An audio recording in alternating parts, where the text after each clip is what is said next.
Hey guys, Dr. Sean here with another health tip. This time it pertains to sodium. Increasingly over the past probably 2 to 3 years, I've been seeing, and hopefully you've been seeing too, and noticing a lot of different articles coming out the importance of sodium. Catchy articles. I think it has been said, don't blame salt for what sugar did, are really trendy, and trying to warn about the importance of salt in your diet and not to dismiss it. And I agree with those philosophies. I think salt is a critically misunderstood and oftentimes abused part of our physiology. It's critical. It regulates the cell membrane potential transfer of items between cells, between cell membranes, in and out of cells. We would die without sodium. So it's critical, but what's really important is to make sure you have the right amount. And if you followed me for a while, one of the things I'm passionate about is I want you to get healthy without having to keep going to the doctor and rely on blood tests and go in laboratories and have somebody else interpret how you're supposed to be healthy. Now, that's not to say you blow off your doctor, but responsibility for your health starts with you. It starts with me, starts with us as human beings. Doctors are best used to help advise us about health decisions, but ultimately that decision has to be made by the patient themselves. So when it comes to understanding how much or knowing how much sodium is in your body, for millions of years, we nailed this. We didn't have to go to Quest Labs, LabCorp, have our doctor tell us. This was fundamental to our physiology. And I have come up with a great tip that I want to share with you on what you should do.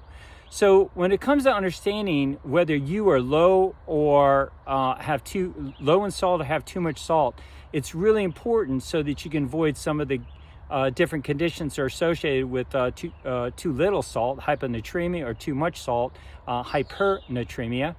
And by more closely paying attention to the amount of salt that you have in your body. So, and without having to go get a blood test. So how can you do that? For millions of years, here's what we did. We simply tasted our sweat. I haven't been around for millions of years, but I think that's what we did. I think we just tasted our sweat, tasted our tears. Probably, you know, if you're like most grown guys, we're not crying a lot, so that might be a little tough. But most people sweat. So I recommend just sweating licking your sweat in this particular area and giving it a taste and seeing how salty it is.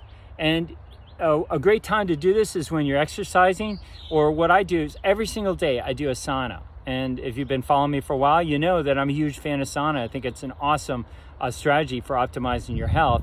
So why not take advantage of when you're in the sauna to test the salinity of your sweat to see how salty it is.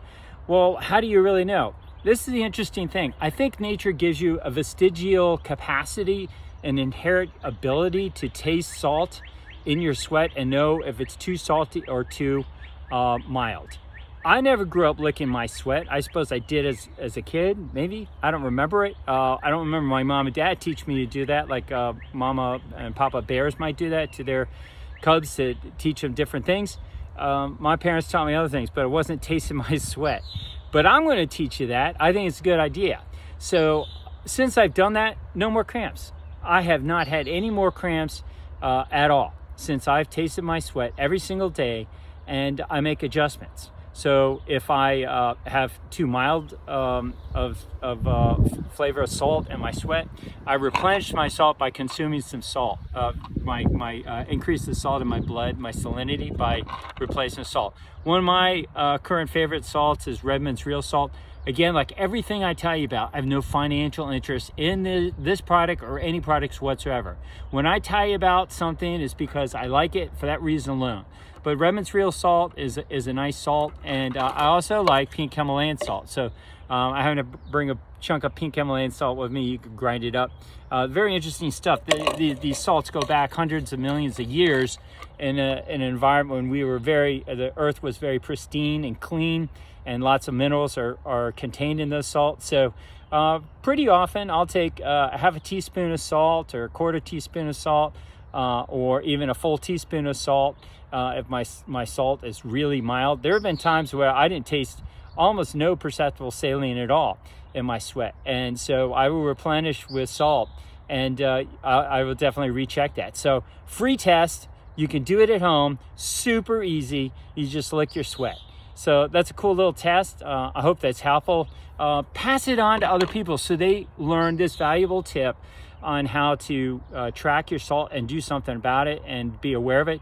The more you do this, the better you're going to be at it. So I love coming up with cool ideas. I love passing it on to other people. I don't know anybody else is doing this. So if you happen to figure this out on your own, or you start doing it, give me some feedback. I love feedback. I love questions.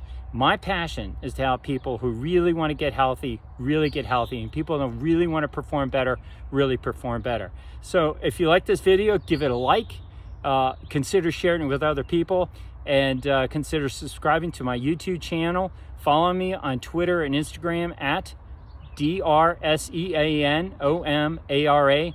I'm a not-for-profit physician who's into optimizing health and improving your health, and not profit. Thank you very much. See you next time.